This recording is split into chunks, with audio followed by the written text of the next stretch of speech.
পুরাণে কথিত আছে এক মহাপরাক্রমশালী অসুর রম্ভ অসুরের ঔরসে মহিষীর গর্ভে মহিষাসুরের জন্ম হয়েছিল। মহিষ ও অসুরের সংমিশ্রণজাত এই শিশু জন্মলগ্ন থেকেই হয় কিছু আশ্চর্য ক্ষমতার অধিকারী। সৃষ্টিকর্তা প্রজাপতি ব্রহ্মাকে প্রসন্ন করার হেতু সে আরম্ভ করে এক ভীষণ তপস্যা। সেই ধ্যান মন্ত্র প্রতিধ্বনিত হতে থাকে 10 দিকে। ভীষণ শব্দ নিনাদে সমুদ্রে জাগে মহাপ্লাবন। চূর্ণ বিচূর্ণ হয়ে যায় পর্বত শ্রেণী। বজ্রপাতে ঝলসে ওঠে রক্তিম দিগন্ত। সহস্র বৎসরের অবিরাম সাধনায় মহিষাসুরের দেহ হতে জন্ম নেয় এক শক্তিপুঞ্জ। প্রচণ্ড সেই শক্তিতে ইন্দ্রলোকের দেবরাজ ইন্দ্রের সিংহাসন হয়ে ওঠে কম্পিত।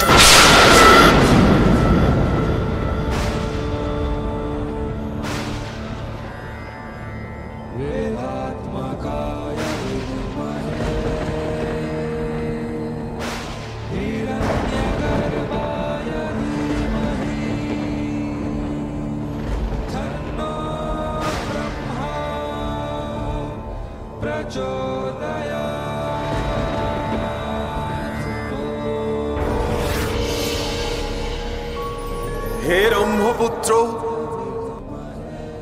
তোমার সাধনায় আমি তুষ্ট। বলো, কি হেতু এই কঠিন তপ? প্রণাম ব্রহ্মদেব। হে প্রভু, আপনি ত্রিকালজ্ঞ। ত্রিভুবনের এমন কিছুই নেই যা আপনার অবগত নয়। আমি অমরত্ব চাই হে বিধাতা। এ অসম্ভব। অমরত্ব দিতে আমি অক্ষম। চরাচরে যা কিছু সৃষ্টি হয়েছে সেসব কিছুর ধ্বংস একদিন না একদিন হবেই। এ অনিবার্য। হে অসুররাজ, তুমি অমরত্ব ব্যতীত অন্য কিছু প্রার্থনা করো। তাহলে প্রভু, আমাকে এমন বর প্রদান করুন যেন চরাচরের সমস্ত পুরুষ শক্তির হস্তে আমি হই অবদ্ধ। আর নারী শক্তি? নারী? হে প্রজাপতি ব্রহ্মা, আপনি নিশ্চয়ই কৌতুক করছেন। নারী মাত্রই অবলা, পুরুষের আশ্রিতা। তার ধৃষ্টতা হবে আমাকে হত্যা করা।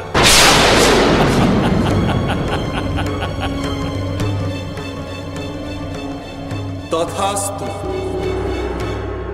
আজ হতে তুমি সমস্ত পুরুষ শক্তির হস্তে অবদ্ধ হবে। তবে মনে রেখো মহিষাসুর, কোনো না কোনো এক সময় নারী হস্তেই তোমার বধ হবে।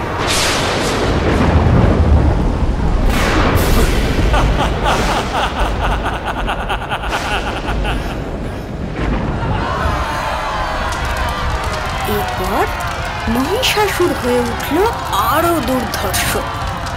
শক্তির দম্ভে পদানত করতে চাইল দেবলোক।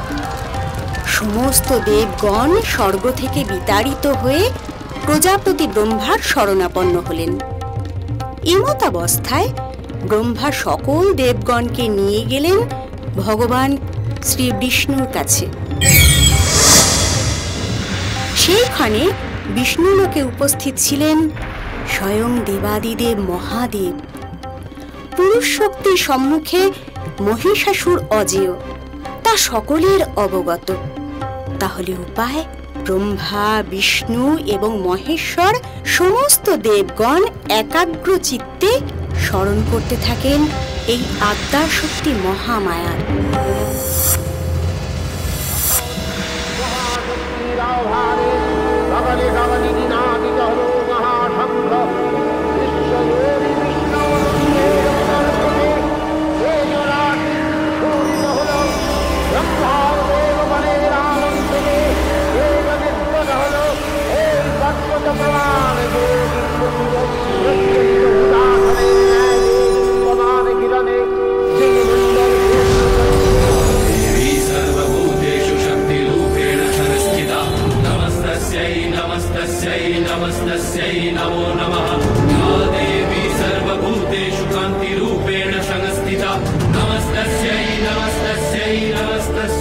नमो नमः या देवी सर्वभूतेषु मातृरूपेण संस्थिता नमस्तस्यै नमस्तस्यै नमस्तस्यै नमो नमः।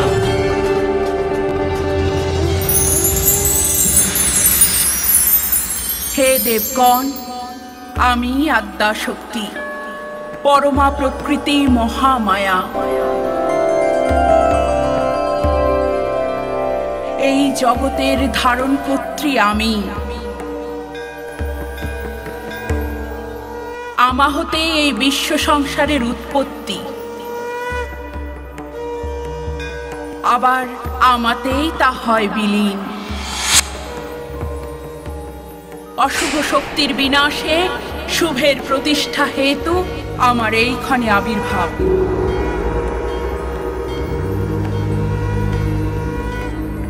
হে দেবগণ, আপনারা নির্ভয় হন। দুরাচারী মহিষাসুরের মৃত্যু হবে আমার পদমূলে, তার নিধন হবে আমারই হস্তে।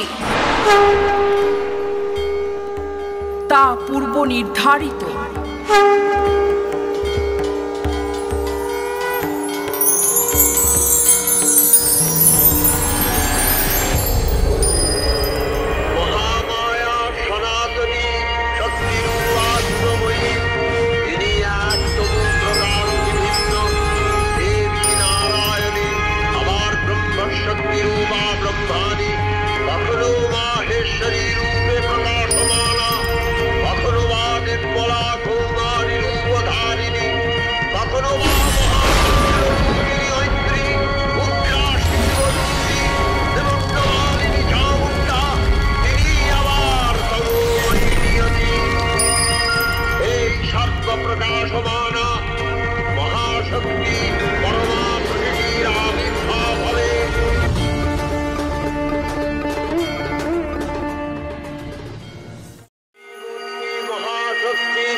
দেবগণের সমষ্টিভূত তেজপিণ্ড এক বরবর্ণিনী শক্তি স্বরূপিণী দেবী মূর্তি ধারণ করলেন। এই দেবীর আনন শ্বেতবর্ণ, নেত্র কৃষ্ণবর্ণ, অধরপল্লব আরক্তিম, করতলদ্য তাম্রাভ। তিনি কখনো বা সহস্রভুজা, কখনো বা অষ্টাদশভুজা রূপে প্রকাশিত হতে লাগলেন।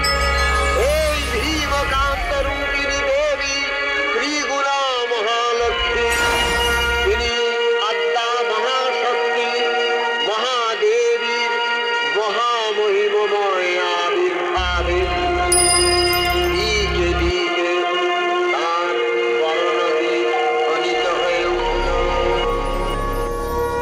দেবী নিন্দাত তথাপি দেবগণের কার্যসিদ্ধি হেতু সর্বদেব শরীরজত তেজ পুঞ্জ থেকে তখন প্রকাশিত হয়েছেন বলে তার এই অভিনব প্রকাশ বা আবির্ভাবী মহিষমন্দির উৎপত্তি রূপে খ্যাত হল।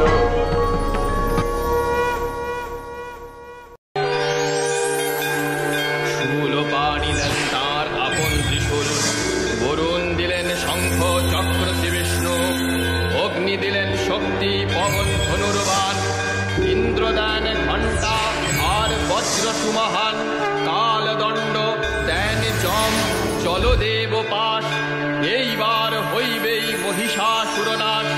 ব্রহ্মা দেন কমণ্ডলু রুদ্রাক্ষমালা, রোমকূপে দিবাকর তেজ হল ঢালা, বিশ্বকর্মা পক্ষ থেকে কবচ কুঠার, ক্ষীর সমুদ্র দিল বস্ত্র আর মুক্তাহার, পিতা হিমালয় দেন সিংহ বাহন, সমুদ্র হতে হল কমল গ্রহণ, সুসজ্জিতা হয়ে দেবী দিলেন হুঙ্কার, কে তুই মহিষাসুর দেখিত এবার।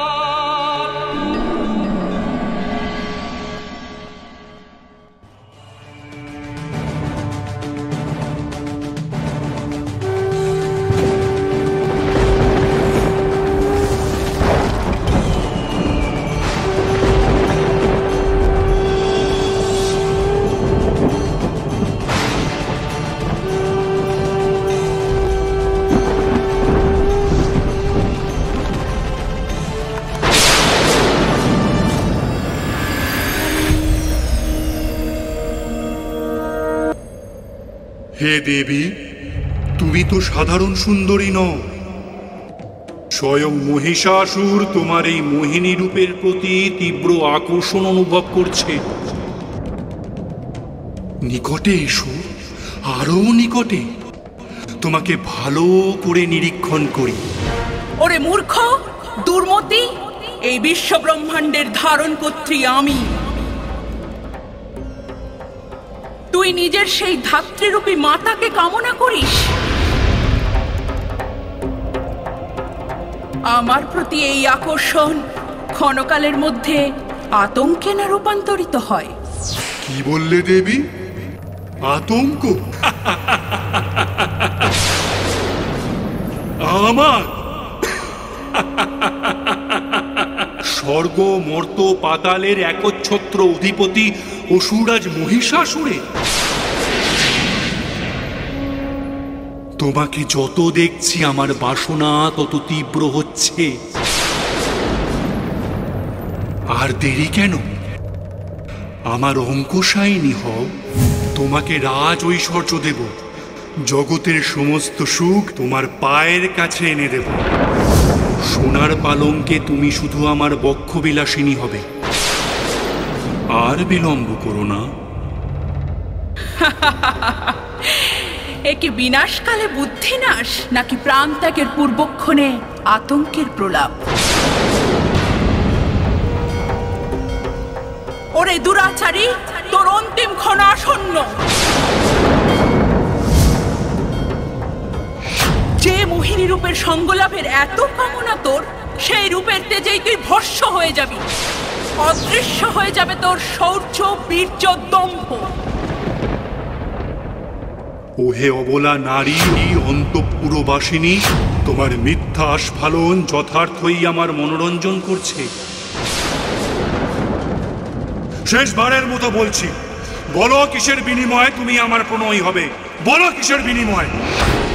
নারী শক্তির প্রতি এত তাচ্ছিল্য? যা নিয়ে তোর এত দম্ভ, সেই রণাঙ্গনেই তোর মৃত্যু অনিবার্য। তোকে আমি সম্মুখ সমরে আহ্বান জানাচ্ছি।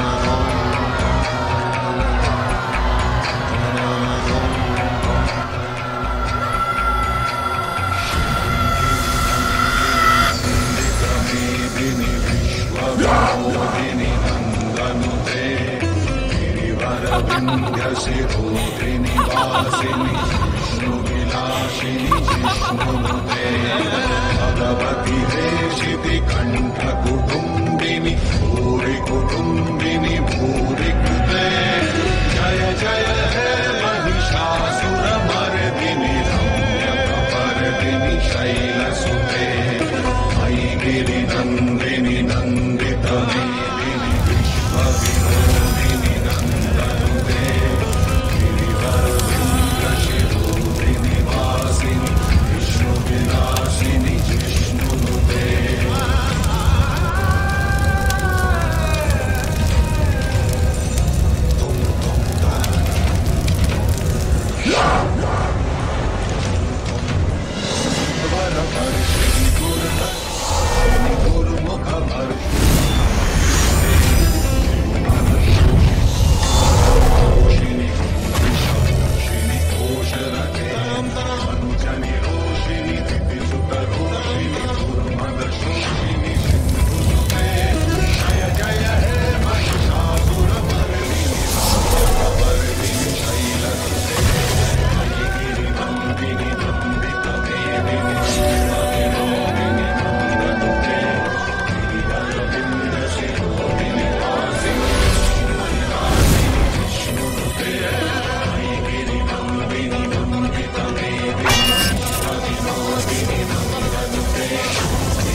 দেবী, আপনার প্রকৃত রূপকে প্রত্যক্ষ করে আমার নিজের শক্তিকে বড় ক্ষুদ্র মনে হচ্ছে। আমাকে ক্ষমা করুন মাতা। ক্ষমতার প্রবল আকর্ষণে আমি ছিলাম উন্মাদ। নচেত নারী শক্তির এমন মহিমা আমার অগোচরে থেকে গেছিল। হে জগৎ জননী, আত্মা শক্তি মহামায়া, রণক্ষেত্রের এই মহাসংঘর্ষের মধ্যেও তোমার যে শক্তি রূপ আমি প্রত্যক্ষ করেছি, তাতে আমি ধন্য। আমার জন্মলাভ সার্থক। নিজের অন্তরের অশুভকে নাশ করে শুভের প্রতিষ্ঠাতেই প্রকৃত বিজয়ের গৌরব। সেই অর্থে নিহত হয়েছে তোর অন্তরের কালিমা। পুরনো মহিষাসুরের আবরণ ভেদ করে তোর জন্ম হোক নতুন রূপে। এখনই এই রণক্ষেত্র ত্যাগ করে দেবতাদের দেবলোক প্রত্যার্পণ কর এবং এই জগতের হিতকর্মে নিজেকে সমর্পণ কর। কাপুরুষের মতো যুদ্ধক্ষেত্র হতে পলায়ন করতে চাই না মাতা। তোমার হস্তে আমার অন্তিম পরিণতি মেনে নিতে আমি প্রস্তুত। মহিষাসুর, তোর এরূপ বীরত্বে আমি প্রসন্ন। তুই তোর শেষ মনস্কামনা ব্যক্ত কর আমার সম্মুখে। স্বয়ং আমি পূর্ণ করব তোর অন্তিম ইচ্ছে। এই বিশ্ব সংসার যতদিন থাকবে বর্তমান, তোমার চরণ কমলে যেন আমার স্থান হয় চিরস্থায়ী, এবং তোমার প্রতি নিবেদিত যজ্ঞের অংশে যেন আমারও প্রাপ্তি লাভ ঘটে। এই মাত্র প্রার্থনা দেবী। মহিষাসুর, ইতিমধ্যেই যজ্ঞভাগ বন্টন সম্পূর্ণ হয়ে গেছে। অতএব তা পুনরায় বন্টন করা অসম্ভব।